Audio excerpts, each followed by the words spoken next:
Hello everyone, my name is MrNJersey and welcome to my channel. Now in this video we are back with the last part of the Dash 8 build here on my channel. In this video we're going to be talking about the last couple features that I've added onto the plane. We're going to take it forward to last flight before it gets head out and sent over to the workshop for all of you to go and fly around and play with it. But before we get started, if you are enjoying this video, don't forget that like and subscribe button and ring the little bell icon to be notified of my upcoming content as soon as it gets posted. And while you're watching, let me know your thoughts in the comments below and what else you'd like to see in any of my future videos. So said, let's get straight into it and get started with this video. Well, it's that time now for the Dash to finally be ready. I'm going to be uploading this to the workshop on later on today, and I think I'm at the stage now that I'm pretty happy with it. I'm ready to actually release it to the public. Now, there's been quite a few changes since the last video, so I'm just going to go through all the systems again. I'm going to show you guys all the little things I've added on there. We're going to go for a little bit of a flight today, and we'll possibly even go and land over at the Sawyer Islands. We are currently at the creative base, which is a perfect place. We're going to do a little bit of a taxi out, follow the taxi line, and we're going to take off just over there past the Sawyers and then go for our landing later on. Now, pretty much on the plane so far in terms of what's changed, there's been a few things. I've gone and redone the landing gear. So the landing gear mechanism we found in the last video, it was failing a lot, and that was, I don't know why, it just didn't like it. So I've kind of redesigned it a bit. What pretty much happens is this pivot here goes and pivots it up, and then there's another pivot here and also a slider which goes and slides it back. This hatch actually goes and opens up fully.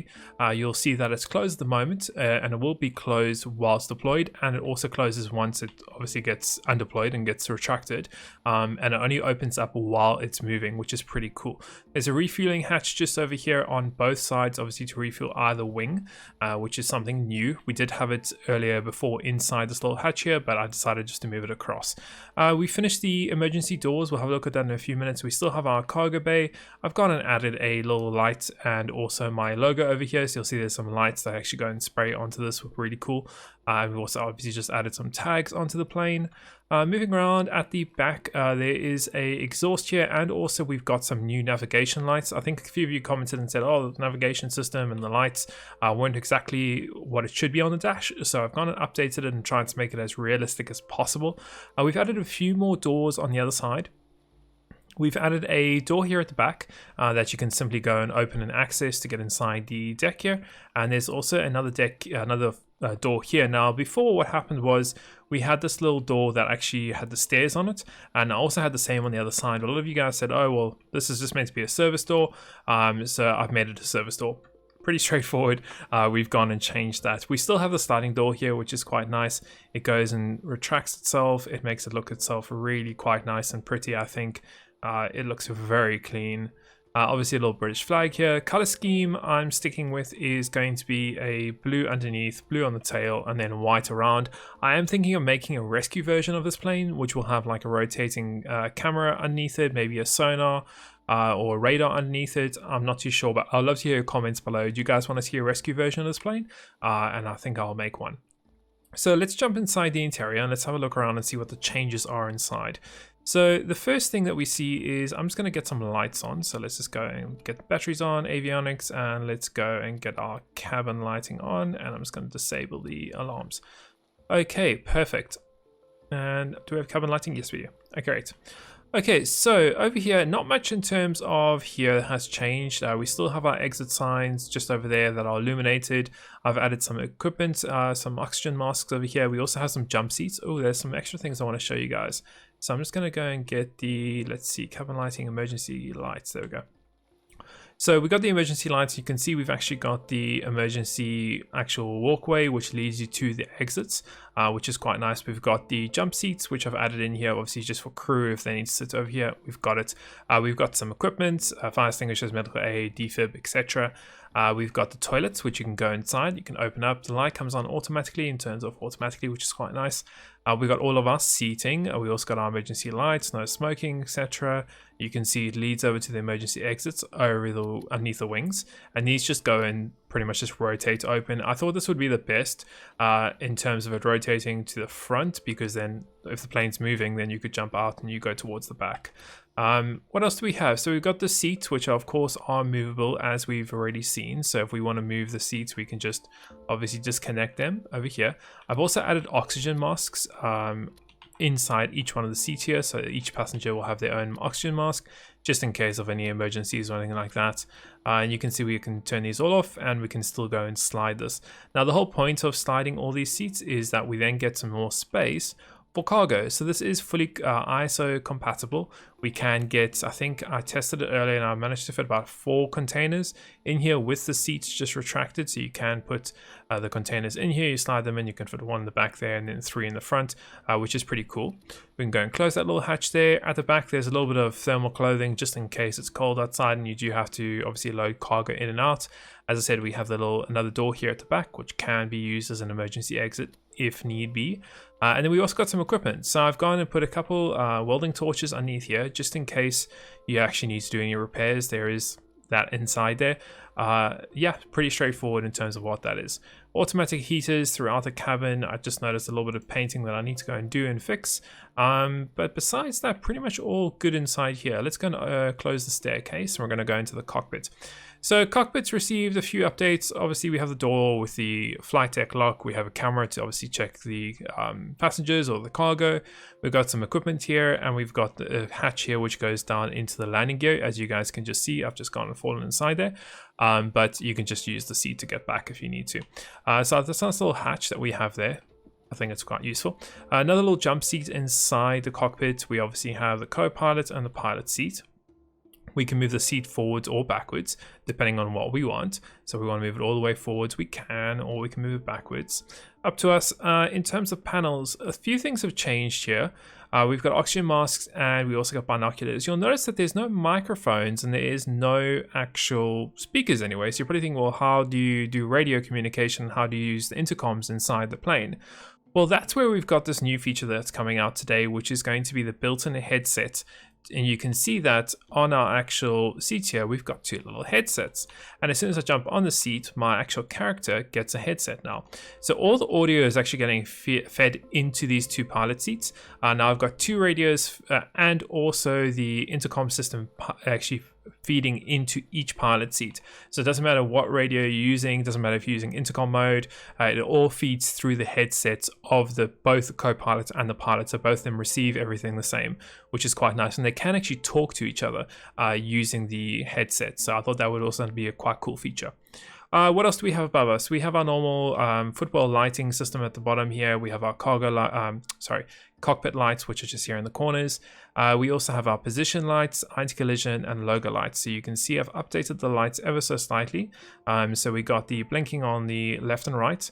We also have underneath the aircraft, and you can see at the back here, and there's also the top there. And then we got the logo light, which is just illuminating the NJ logo, which is pretty cool. Taxi lights, approach lights, which are the wing lights. We also have signal locator. We got seatbelt signs, no smoking signs, emergency exits, backup battery, and then we obviously have our engine primes, which we're going to go and do at the same time. Now you'll notice that it's quite quiet.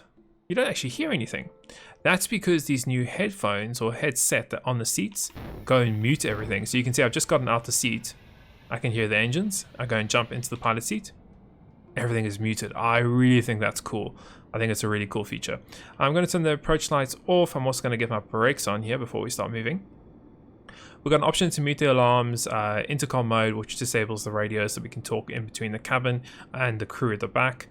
We can get our flaps down, 3 positions, of course, position 3 for takeoff, which we'll need here at the creative base.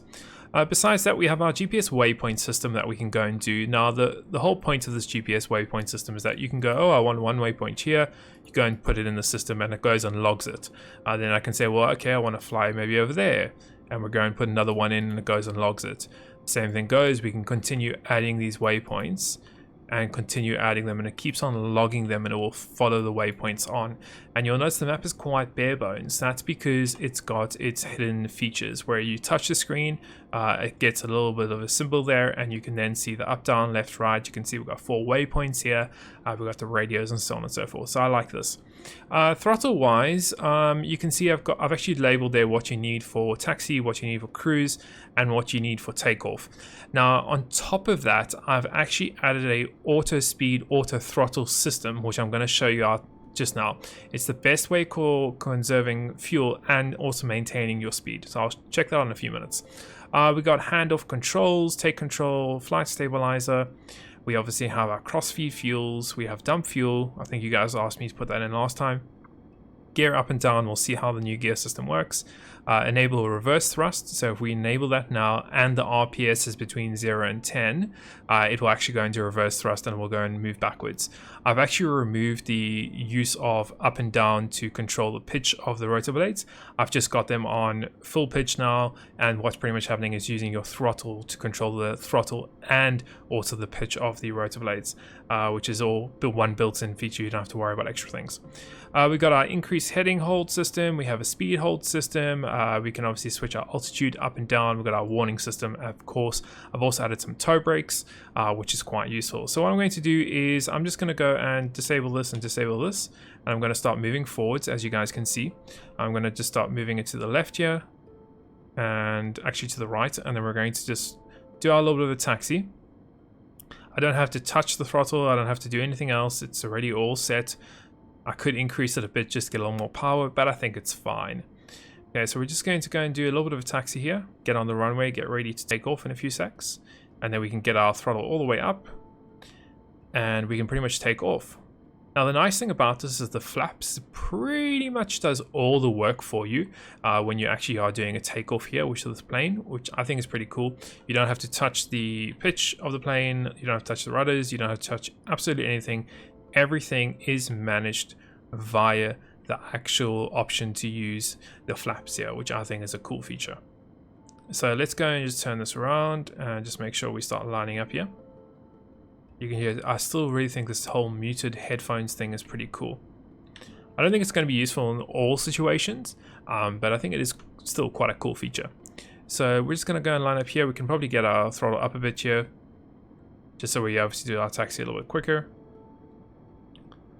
So we're going to go and get taxied up, get straight up on the runway here, and then we can use one hotkey to obviously enable our toe brakes or touch brakes, which are just easier than obviously stopping what you're doing, looking down, pressing the brakes button, etc. So you can see I can just stop there, and then I can put my parking brakes on if I want to. Now that we've got everything on, everything else is good to go. We can increase our throttle, which we can up and use the up and down of our keyboard to do. We don't actually have to touch any of this. I'm going to disable the brakes again. I'm going to get our throttle all the way up here, and you'll soon see that we are going to be taking off. You can obviously just make sure we are going straight, keeping a nice straight and level here. I'm not touching the pitch. The plane is doing itself. It's taking off by completely. It's doing its own rising there, and we're going to go and get our gears up. Now you can see what's happening. The hatches are opening. The gears are folding up inside there. And you'll notice the front hatch goes and closes. And then the second hatch is going and closing too. So completely hidden landing gear. You can't see it at all. I think that's really cool. And I like how it's gone and done that too. Great. So we're going to go and get ready for our flight. So taxi off. We're going to get our flaps off at the same time. I'm going to set a cruising altitude of about 500. So we'll get that on there. Now you'll notice that we're at full throttle, 45, we're burning through fuel really quickly. We're doing a speed of about 160, 158. What I can do now is I can click on my hold speed. This now becomes irrelevant. The system will do its own throttle management system, and you'll notice the RPS is actually dropping. And that's because it doesn't need that much RPS to maintain that speed anymore. So this is the whole point of that hold speed system. And you can see we're now just cruising very nicely, and the plane is just doing its own thing. Another thing is we can use the heading hold system. So if we want to enable heading set, we can click that enabled, and you can see that I can go and increase the heading, and we'll go and move to it. So 60 is the heading that we need to run to, and you can see it's doing a nice little bank towards it. And then once it reaches that heading, it's then going to now go and straighten out, and it's ready to go. So what I'm going to do is I'm going to disable the heading set. I'm actually going to get the navigation set on, and we're going to see if we can follow the navigation system. You can see it's turning nicely. We can obviously look at the map here, zoom out if we want to zoom out and see the entire course that we've gone and plotted. We've got another little map here with a little bearing also. We got our artificial horizon, digital and analog here, altitude, speed, heading, all the useful things that we always need in all these planes. Everything else is pretty much set. Like this plane It does its own thing. It flies by itself. I could literally walk out of here. You can all of a sudden hear the engine kicking in now because we've got out of the seat. And we could do anything we want to from now. Because the plane's fully automated, it's on its autopilot system, it's on its heading hold, it's got pretty much everything. And you can actually, there's the runway there for the creator base that we were just at a few minutes ago. Now, if for example, I don't want to follow this autopilot system and I want to clear it, all I have to do is click here, click on the clear button, it's cleared the waypoints. I can go and set a new waypoint for it, and you can see the plane is now going in, banking towards the new waypoint that we need to go to. Still maintaining its speed by using its throttle to increase and decrease, which is quite nice. We don't really have to worry about that right now. So it's going to its new waypoint system. We're going to go in for a landing here at the, I think it's Harrison, if I'm correct. Yeah, so Harrison, which is just over there. So what I'm going to do is I'm going to take manual control of the plane now. So I'm going to take that off. I'm going to take navigation off. Speed, I'm going to take speed off too. And I'm going to do the throttle myself here. I'm also going to get our flaps down. I'm going to get our parking brakes on. Actually, no, I'll take parking brakes off for now. And we're going to go in for a landing. Now, I'm also going to get our gears down, just because we are going to be going in for a landing very shortly. Could probably get my throttle down a bit. You can see the gears are dropping down. If we wanted to, we could even disable our flight stabilizer, just for a more realistic approach here. But we're going to keep it now on. I'm just going to do a little bit of a turn here, because you can see there is the runway that we need to go and head down towards. And we're going to do a little bit of a bank here. You'll also notice that the nose steering isn't currently working, and the nose steering only works once you actually touch down on the ground. Once you take off, it only controls the rudders at the back, which I think is a pretty cool feature. You don't have to worry about hitting a toggle button or anything to disable them or enable them or anything like that. So I think that's a cool feature also. So we're going in for our approach here. So you can see we've just got the runway just over there. I'm going to start dropping our throttle down. And you can see the throttle now is what, 36, which is good. We can probably drop it down even more. Just going to try and keep the nose down. We probably are going a little bit too hot into this, and we probably overspent that. So what we're going to do is we're going to do a loop around, and we're going to go and try that landing again. Probably went on a little bit too hot for that landing, which is perfectly fine. Let's go and just do another just quick loop around here, and then we'll line up again for our landing. So we're going to just do a nice little bank around here. Probably start dropping our throttle again. We could use the hold speed system if we wanted to. Let's just go and check our throttle here, about 25, which looks about good. Runway's just over there, so we're going to start getting lined up again. Going to start dropping my throttle again. Drop throttle more. There we go, there's a good speed now that I'm looking at. Keep the nose down here. Keep ourselves leveled on the runway. Speed is good. I'm not going to touch throttle until I touch down. And we're going to go down. Keep it nice and level. Touch down. Throttle down. Toe brakes on, which is 1. And we've just gone and touched down. Just like that. Nice and easy. No damage whatsoever. We can start moving our toe here, and let's just move our nose towards the hangar here, and we're going to get the brakes on in a few seconds.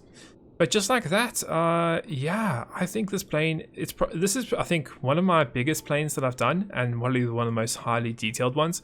I've had a lot of fun building this plane. I think it's been absolutely spectacular. I've been meaning to do one of these dashes for quite a long time now.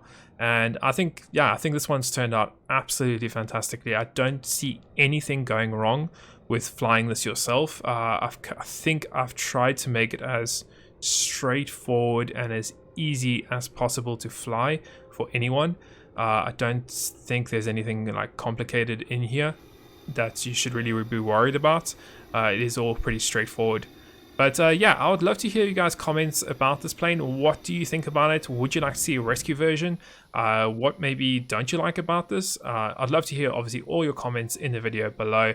This will be on the workshop later on today, so definitely keep an eye out for it. And if you want to obviously go and test it out and fly it here in the world of Stormworks, you can do that later on today. But as always, I hope you have enjoyed this and found it maintaining and informative as always, and we'll see you in the next one.